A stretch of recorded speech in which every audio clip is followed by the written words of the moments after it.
The Knicks' first game after the All-Star break is a win. Still no OG Anunoby, of course. Still no Julius Randle.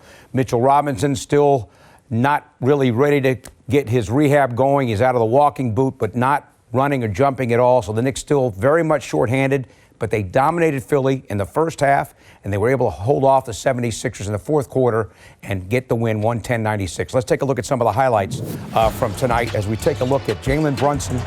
Fresh off his All-Star game appearance, didn't shoot well tonight, did finish with 21 points, was only 5 of 18 from the floor. Josh Hart doing what he does best in terms of the transition game. Precious Achiuwa, and Mike and Wally talked about it during the game. This is a guy that hasn't gotten a lot of opportunity, but now with the Knicks, with the minutes, he's really producing. Hart goes coast to coast here, 21-12 in favor of the Knicks. And then the story in the second quarter was Bojan Bogdanovic. He had 13 second quarter points. He finished in the game 6 of 6 from downtown, 22 points, 19 coming here in the first half. And after this three, the Knicks were up 67-41, 26-point lead. Third quarter, though, it got a little bit closer. Brunson to Achiuwa. And then Brunson, the and one. He had 7 turnovers to tie a season high, but also had 12 assists. 21 points, draws a foul. But Tyrese Maxey for Philly was huge with 35 points. At this point, it's 84-74. And then in the fourth quarter, Kelly Oubre here on the break. And just like that, Philly is within 6 at 92-86. They scored only 10 points in the final 8:52. Achiuwa here playing the 5 as Tom Thibodeau went small down the stretch and it paid off. And then DiVincenzo, who had 16, it was DiVincenzo, McBride, Hart, Brunson, and Achiuwa. That was your 5 that really opened things up after the Philly got close. McBride there, icing things, and the Knicks win it 110-96. As we take a look at the stats, the three-point shooting was key for the Knicks, especially in the first half. They go 15 of 34 from downtown. Philly only 10 out of 29. You see the free throws, an advantage for the Knicks. Rebounding, an advantage for the Knicks. And points in the paint, because the Knicks were going small, 54 for the Sixers and 40 for the Knicks. Isaiah Hartenstein, by the way, and we don't know about the Achilles. We knew that coming into the game, it was not a minutes restriction, but it was a minutes restriction in terms of how much he would play in a sequence. Turned out he only played 11 minutes tonight and didn't play over the final 19 minutes of the game. So Hartenstein hardly plays. Tom Thibodeau goes small, and the Knicks are able to hang on tonight as Philadelphia got close, and yet the Knicks are able to win 110-96. Monica McNutt called the game tonight, ESPN Radio, 98.7 FM. Monica, really interesting adjustments by Tom Thibodeau. Shorthanded, Hartenstein not playing. Coach went small, and it worked out great. I was about to get on you, Pito, because you're focusing on the wrong things, baby. You're focusing on the wrong things. Hartenstein, just give it time, give it time. Tonight, though, you look at the lineup in terms of the depth that you're able to get. You get 37 points from your bench, and you got 3 guys that scored double-doubles. Jalen with an assist and scoring, and then you look at Josh and Precious with rebounds and scoring. And so to me, the way this team was able to respond, every time that the Sixers went on their run and it felt like the momentum in this building was about to tip toward their favor, is huge. It shows the growth and the poise and the maturity of this team in terms of their ability to keep the Sixers at bay. I mentioned Monica Bogdanovic in that first half, key to the Knicks getting out of that 26-point lead. He had an incredible third quarter, and again, 6 of 6 in the game from downtown.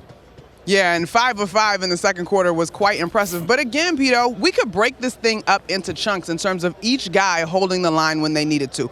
Bogdan was terrific. It is a shooter's dream to go 5 of 5 from the arc in a course of a quarter, and of course, finish 6 of 6 from the three-point line in the ballgame. But then you had a stretch there in the third quarter where I thought Precious Achiuwa had he had consecutive big-time plays to help the Knicks hold on to the lead. And then it was Donte DiVincenzo that jumped in when it was able to knock down big-time shots. And of course, quietly all along, Jalen Brunson ends up shooting 11 free throws in this ballgame, in a game which, frankly, it didn't feel like there were many trips to the free throw line at all. Deuce. DiVincenzo that jumped in when it was able to knock down big-time shots. And of course, quietly all along, Jalen Brunson ends up shooting 11 free throws in this ballgame, in a game which, frankly, it didn't feel like there were many trips to the free throw line at all. Monica, how about Deuce McBride? Played the entire fourth quarter. He's not going to show up on the shot sheet. What about his contribution? I mean, not going to show up on the box score. What about his contribution? Listen, Deuce defensively to me, I mean, yes, he doesn't necessarily show up in terms of bright lights as far as scoring. But defensively, there was a play where Deuce met Tyrese Maxey, I believe, defensively in the corner. Josh comes down to double in the corner, and then Jalen ends up with a steal, and it leads to a run out on the other end. Deuce's growth this season in terms of understanding the moments and making the right plays. That's what you need from your guys in terms of the depth to contribute. Making the right plays, not necessarily pressing, trying to score the basketball, but understanding the urgency, as Tom Thibodeau and Nick Nurse used that word, at this point of the year. And so I thought he had a really mature performance, and his quickness is what you need to try to slow a guy like Tyrese Maxey, who still managed to score 35. How about Josh Hart, Monica? 44 minutes, played the most of any Knick, 18 points, 12 rebounds. I'm kind of disappointed with his just plus 13. Like, we're used to seeing these crazy plus-minus numbers from Josh in terms of his efficiency. But the double-double, I loved the confidence that he shot the basketball with, knocking down 2 threes in tonight's contest, going 7 of 13 from the field overall. He has to maintain that type of confidence so that he can help eat up space and keep defenses honest when they look to send doubles, which we saw a lot tonight, toward Jalen Brunson. Monica, I know I'm being a little bit repetitive here, but Precious Achiuwa in Toronto never got consistent run. And Mike and Wally pointed out during the game, you never know what's going to happen when a guy gets an extended opportunity. Because of the injuries, Achiuwa's getting an opportunity, and man, is he playing consistently excellent basketball, not only scoring, but of course also on the boards. I think, when you watch Precious, his game is simple but effective, right? There were plenty of times tonight he set great screens, he slipped. I love that backdoor pass that he made to Dante. That was chef's kiss, one of my favorite moments. Then he comes down, he comes up with a big-time offensive rebound and earns a trip to the free throw line after a Jalen Brunson missed layup. And so Precious plays with energy. He's moving toward the basketball, he's moving toward the action. And to me, the minutes that he's gotten, look, Pito, you and I both, we would love for this team to still be whole and have its original starting 5 intact, but they don't. And to your point, this opportunity for Precious to really have some time to show what he can do in a New York Knicks uniform, I'm a big fan. I love the energy that he plays with on both sides of the floor, and I think he's going to be an important part of what the Knicks hope to do the rest of this season. All right, Monica, great to see you. Thank you, and we'll see you soon. Yeah, you get some cough drops. You be talking about me about sounding crazy. You sound crazy. Hey, this is an improvement. I believe it. So you're the problem, not me, Pito. I think I got it from you. No, you didn't. I haven't even seen you in 2 weeks. Don't do that. Bye.